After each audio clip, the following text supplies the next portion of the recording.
Mm-hmm.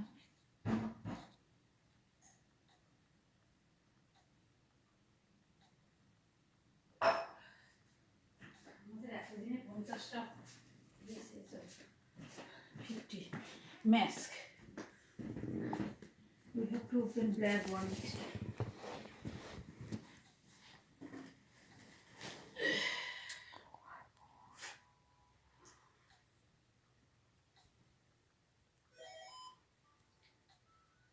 There was this mask for little kids. I didn't buy it. You think I should buy it? Or it will be too small for you? Too small. Yeah. You are an adult. You are not a kid.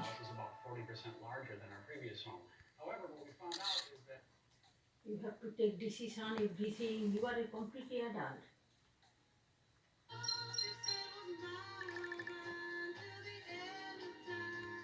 Easier than downloading, no searching for songs online or on your radio.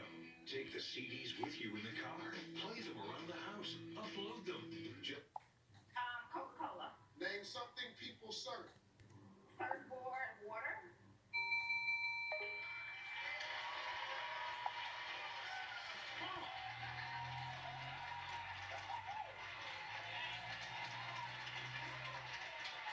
On a scale of 1 to 10, how would your boss rate you as an employee? You said an 8. Survey said.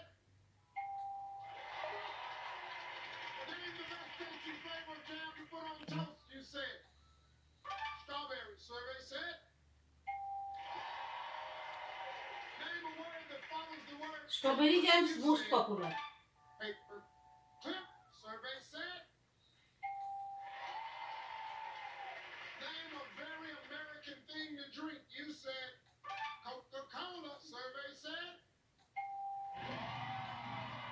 You back that back. Name something people surf. You said they surf the water. Survey said.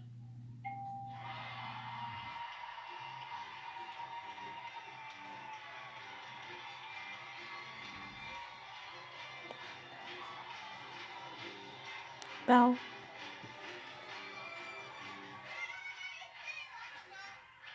She said, "Hey, Steve, I don't know." Well, that's your niece. Yep. She did okay. Okay. She did okay. You got a little bit of work to do. Okay. Okay. Oh, you need 19 points.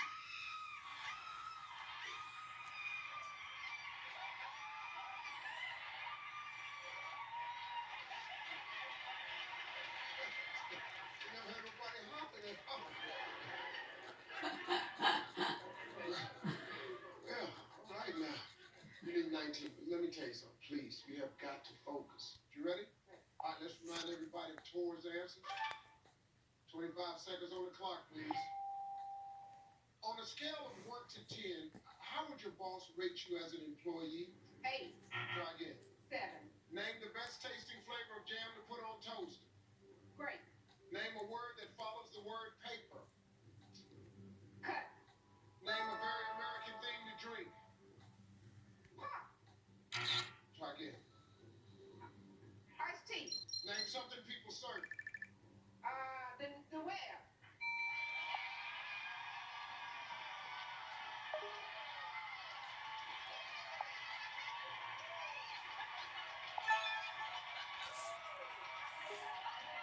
on. You got 19 points. On a scale of 1 to 10, how would your boss rate you as an employee? You said 7. Survey said 8. 8 was the number one answer. You need 12 points. Name the best tasting flavor of jam to put on toast. You said grape. Survey said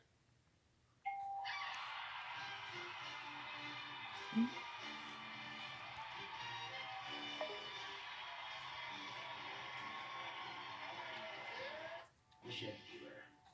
So why have you been in Beverly? I ain't abandoned nobody. It's just time to come home. My family, my community, they need to know. One last celebration before we become rivals again.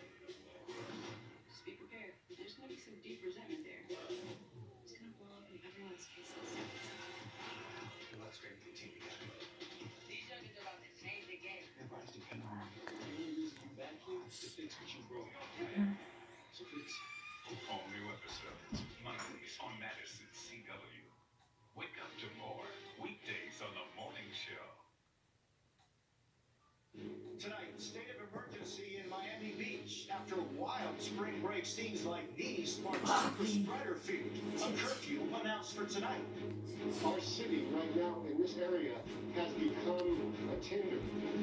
As cases stop dropping nationwide, some states even seeing a rise. The new record at the nation's airports, and the all-out fight at one over masks. Anti-lockdown protests turn violent in Europe as new restrictions go into place amid another COVID wave there. Plus, international spectators banned from the Olympic Games this July. Can the families of athletes still cheer them on? New video as migrants are deported back to Mexico and the harrowing journey some take to get here. These migrants thrown out of a vehicle during a high-speed chase. The shocking video of a father climbing through a fence with his toddler to get up close with an elephant, and then it charges. Looks like the elephant charged at the male, and the male dropped the juvenile as he ran away. The legal trouble he now faces. Is rush hour gone forever? Traffic is coming back, but it's not the same. Why rush hour gridlock may be a thing of the past. Plus, the huge overnight upgrade to the NCAA women's basketball gym after this video went viral. This is NBC Nightly News with Jose Diaz-Balart. Good evening. The delicate balance between reopening and public safety is being pushed to the limits That got in something. Miami Beach. The city now taking extreme measures to crack down on out-of-control spring breakers. These were the scenes last night. See, Miami there. And few masks, some even damaging property. The city now closing down bridges into the city and putting a curfew in place for those already there. City leaders fear a super spreader event. It comes as states across the country are seeing cases not only stop falling, but start rising. We begin tonight with Steve Patterson.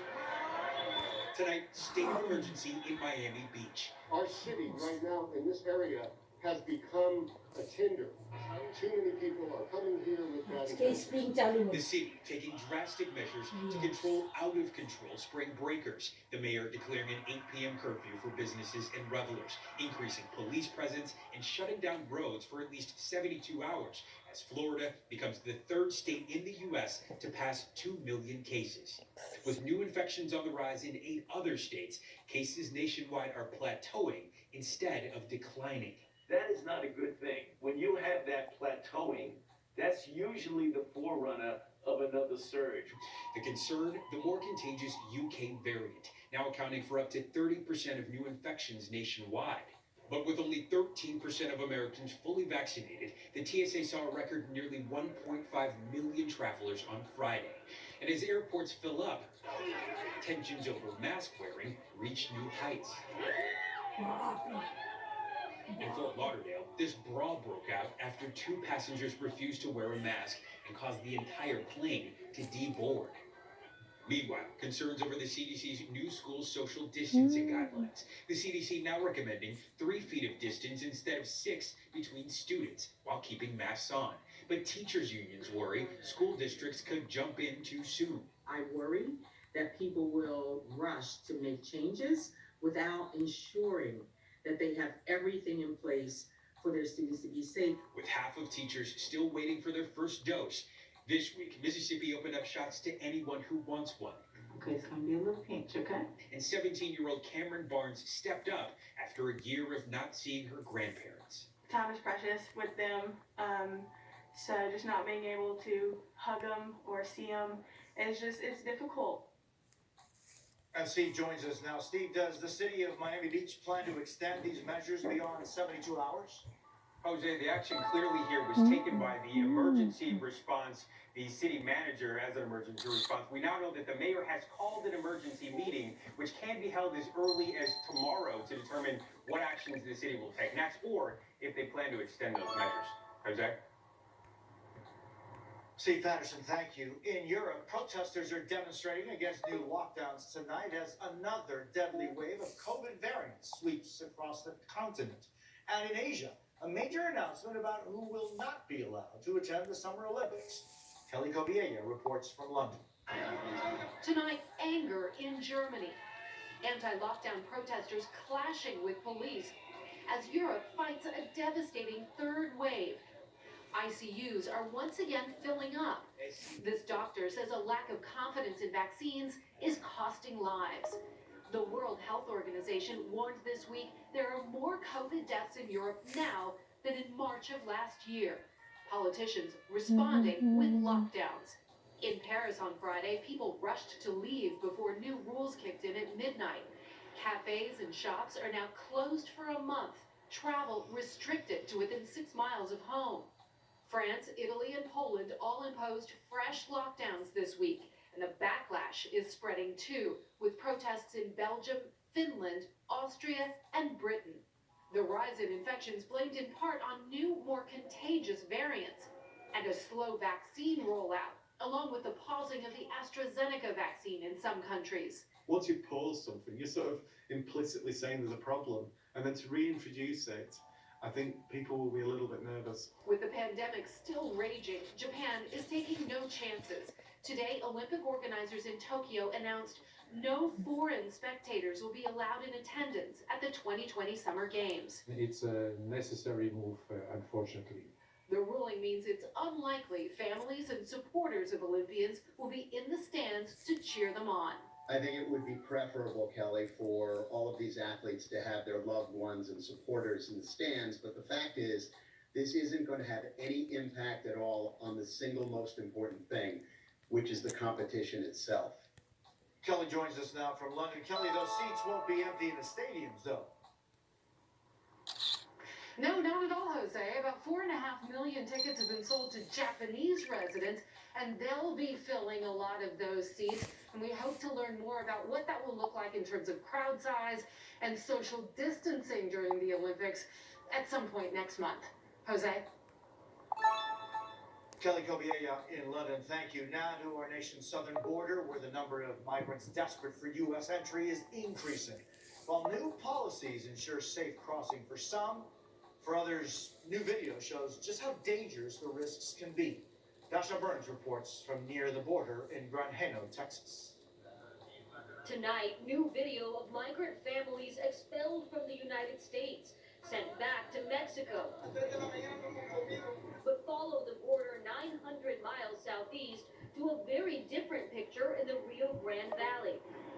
Customs and Border Protection releasing migrant families, most seeking asylum, sheltering with local charities before traveling to relatives across the country.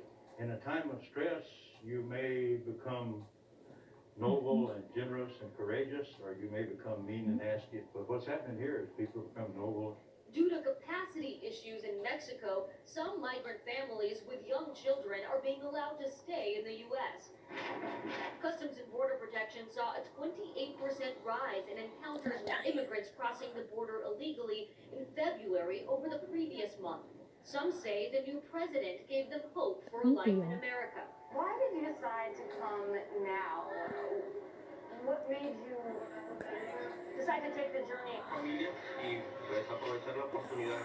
Take advantage of the opportunity the president has given to the people from Central America to come to their families. Some taking desperate journeys. This video from a Texas police department shows a smuggler throwing people from a moving car while being pursued. Ray Trevino lives on the border. He finds signs of the surge on his property. You found this on your property? Yeah, I found about 5 of them. And while yesterday a congressional delegation visited a border facility, people living on the border say that politics are the problem. They have press conferences here, and you guys do all that, and then they go to Washington and don't talk to each other. Dasha joins us from Granjeno, Texas. Dasha, what about those thousands of unaccompanied minors still in Border Patrol custody? Jose, many of those facilities housing unaccompanied minors are incredibly overcrowded. And tonight, Health and Human Services announced they will open a new facility in Pecos, Texas to help manage the influx. It will hold 500 with a capacity to expand to 2,000. Jose? Dasha Burns in Grindhaven, Texas. Thank you. New York Governor Andrew Cuomo was facing even more pressure to resign amid yet another harassment allegation, one he denies. Today, protesters calling for justice said if he won't leave, he should be impeached. Morgan Chesky has details.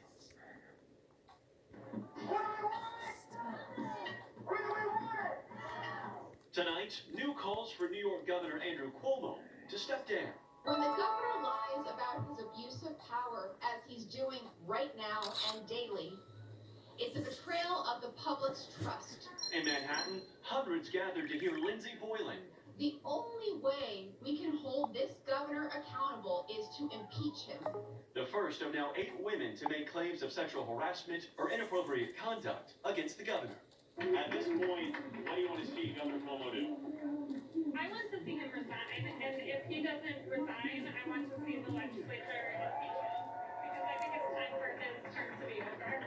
The protest follows the latest accusation from a current employee in Cuomo's office. Alyssa McGrath telling the New York Times the governor would ogle her body, remark on her looks, and make suggestive comments to her and another aide. Despite the mounting claims, recent polling shows New Yorkers split.